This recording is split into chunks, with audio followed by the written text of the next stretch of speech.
Hello and welcome to Mr. C's presentation on making a classroom game.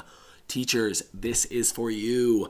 Okay, this is all about skills practice, engagement, and fun in your classrooms. I want to give you some insight into some things that have worked for me over the last couple of years and hopefully inspire you to try some things in your own classroom. Ask me the question, Mr. C, why is gaming in a classroom important? I don't want to be playing no games in my classroom. Yes, you do. And I'll tell you why. When you can make skills practice memorable, your kids are actually learning. Okay?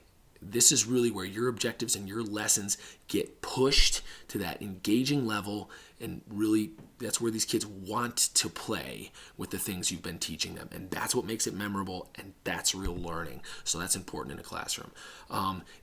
Gaming is a hotbed for language and social coaching. All right, there's a lot of opportunity here to work on classroom management and tons of language opportunity for your kids to work with the language that they've been hearing and using in your lessons. So do it. This is going to pay dividends for your students and your admin. Okay, students love playing games, right? So if you can interject some learning pieces and some skills practice in there, they're going to eat it up. They love it. Admin loves it too. When they walk in your classroom and they see your kids playing a game and they realize your kids are using the language, your kids are engaged, right? Maybe even being competitive about things that you've been teaching in your lessons. It blows their minds. That's what they want to see. Okay, at least they should if they're good admin, I think. And then finally, games are incentives, right? They feel like free time.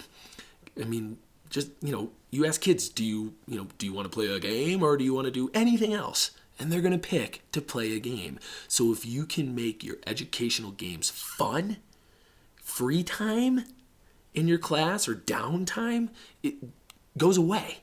Now all parts of your day are learning time, practice time, skills time. Okay, so let's dive right into this. I'm going to outline the 5 steps that I see existing in creating a classroom game, and then I'm going to dive a little deeper into each one of these steps. So the first one is to pick a skill that you want to focus on. Step number 2 is brainstorming ways to make these skills competitive, right? How are you going to make this fun, and how are you going to make it competitive? How are you going to link maybe a 2-person game or a 4-person game to your whole classroom, maybe even to your whole school, right? How are you going to do that is step 3. Step 4 is going to be to create, and step 5 is going to be to play.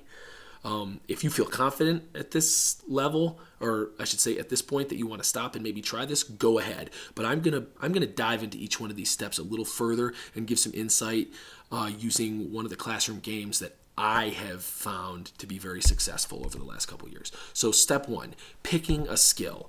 This is your objective. Okay, what do your kids need practice with? Okay, what do you want them to play with more in an engaging way? I picked automaticity of addition, subtraction, multiplication, and division because I noticed that my kids, it's really hard to make skills practice in that way with numbers, math, engaging and fun in a strict classroom setting. So I wanted to create a game that made automaticity fun. So that was my objective, right? Making automaticity of computation fun for a 4th grader. What's your objective? Maybe you want your kids to be reading faster. Maybe you want them to be, writing in a certain way, or, what is your objective? What do you need your kids to practice with? And that's going to drive the creation process here, okay? Step 2, how are you going to make this competitive? Okay. How is the skills practice, right? How was I going to make automaticity of addition, subtraction, and multiplication fun? How am I going to turn that into a game? I want to take a time out right here and just as briefly as I can, talk about how gender comes into this, right? So whenever I'm designing a game, and maybe I'll get some hate mail about this, but I'm just going to lay it out there as honest as I can. I think about the boys, right? If I can engage the boys, if I can find something that the boys want to do, the girls always want to compete with the boys. It's not always true for the opposite. And maybe that's a sad truth, right? And I would encourage you, if you think you have the classroom culture, where you can make a game that's really attractive to the ladies, and then also to the boys, do it. And I would love to hear about it. I've always had a hard time doing that. Like Princess Pony math is always going to be a hard sell to the boys, but monster truck math, the girls are going to love it too. So when you're thinking about this, or maybe if you're just playing with this for the first time, think about something that's going to be very attractive to the little men in your classroom. I know that that's a sad truth, right? And don't hate me for saying it. I just want you to be successful with this the first time that you do it.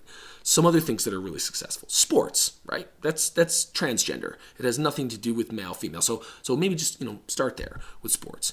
Or other games, right? Other things that your kids do at home. Things that they like to do outside of the classroom.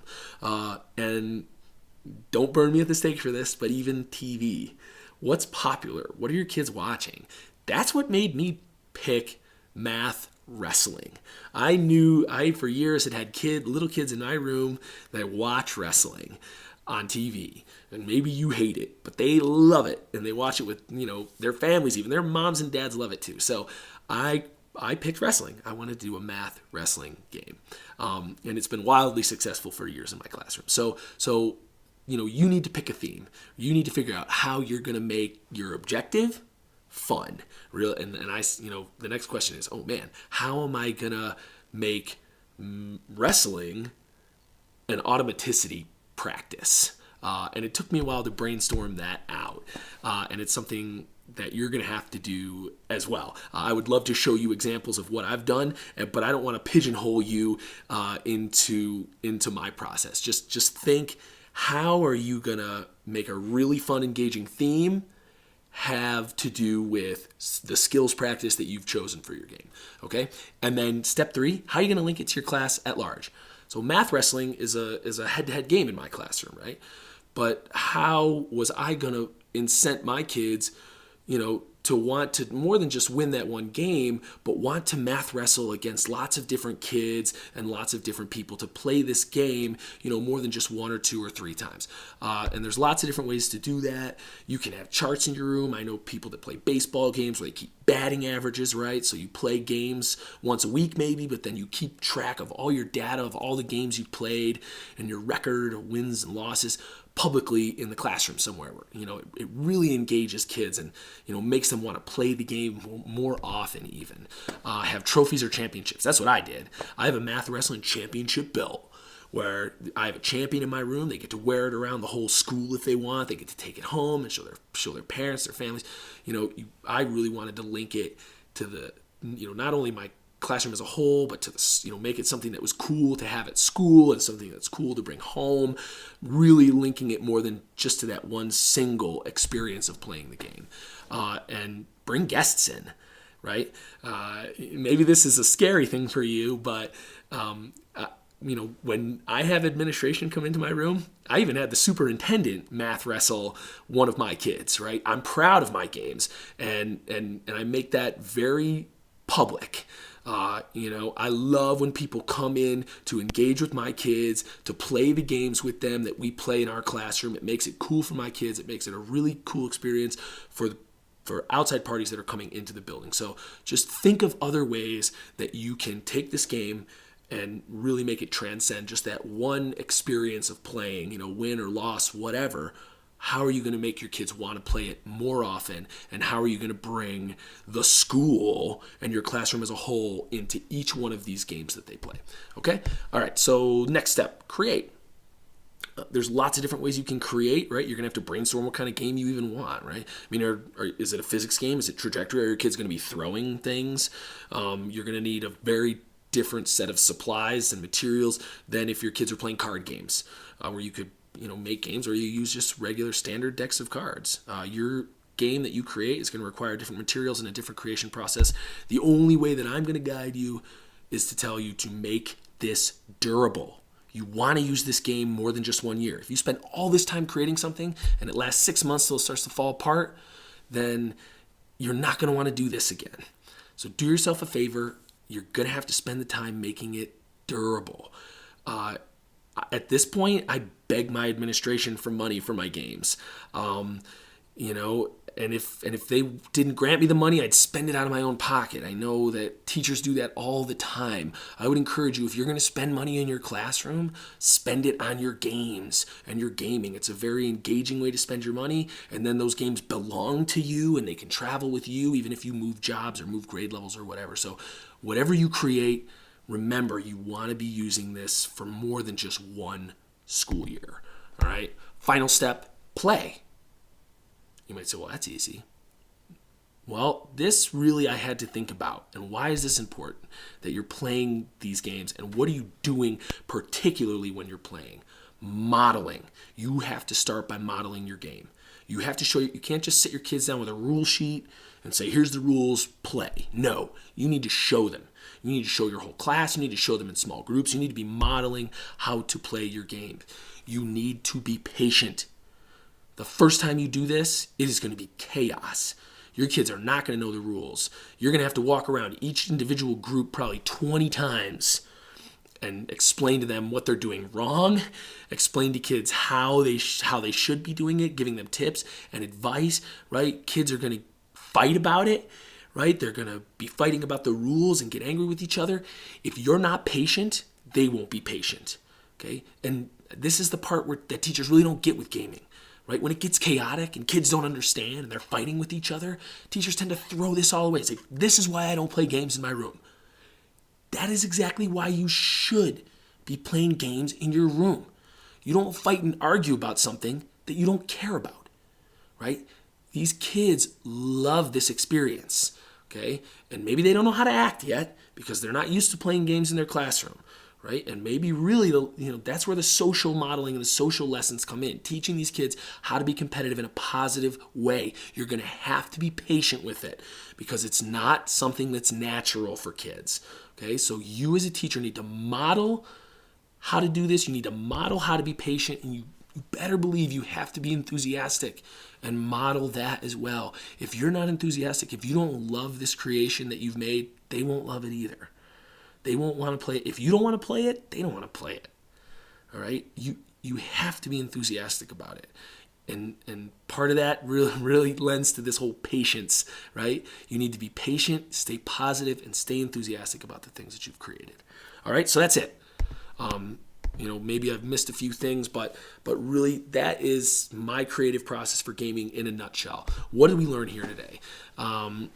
That classroom games are going to pay dividends in lots of different ways in your classroom. It's going to help with your management. It's going to help with your skills block. I mean, what do you need help with in your class? Gaming can help you to solve that problem. Your mindset is everything, right? If you're not positive, if you're not patient, if you're not into this, if you don't want this, your kids won't either. Just be brave, okay? I know maybe you've never done this before, but I would encourage you to try it. Screw it up. You're going to screw it up the first time, probably the second time too. But once you start getting these positive experiences with gaming in your classroom, you're going to love it. I know you are. I can promise you that any teacher will love good, positive educational gaming in their classroom. Because it's important for teachers, for students, for admin. Right? If you're an admin and you're watching this, it should be important for you too. And be encouraging to your teachers to be brave, to put themselves out there, to try to create something for their students, because it's going to be awesome for their classrooms once it really starts to be successful. All right, so try it. I want you to try it. Okay. Come up with a game. Use the 5 steps that I outlined here. Right. Think of an objective, a skill that you want to practice. How are you going to make it cool? How are you going to design this game? Play with your kids, fix it, refine it, and then be reflective. How are you going to improve this? I had to improve I improve each game I create probably at least 2 or 3 times. Right? I have to hammer out some bugs so that it's really streamlined and effective in my classroom. So don't think that the first game you make is going to be successful the first time you try it. And you're going to have to be reflective about that. And then how are you going to expand this new idea of gaming into other subjects? If you start with math, because math is the easiest, I think, what are you going to do for reading? How are you going to create reading games for your kids? How are you going to create writing games for your kids? Science and social studies. Behavioral gaming is something that I've always thought about but never really been able to figure out how I'm going to do that, right? How are you going to make your classroom engaging through the use of games? It's going to push you to be a next level teacher. So reflect on that. Think about that. Try it. Screw it up, right? You're going to have to fail a couple of times and learn your lesson the hard way.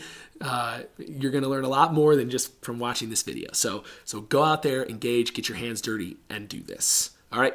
If you have any questions, feel free to comment or reach out to me. I'm always happy to help. Thank you.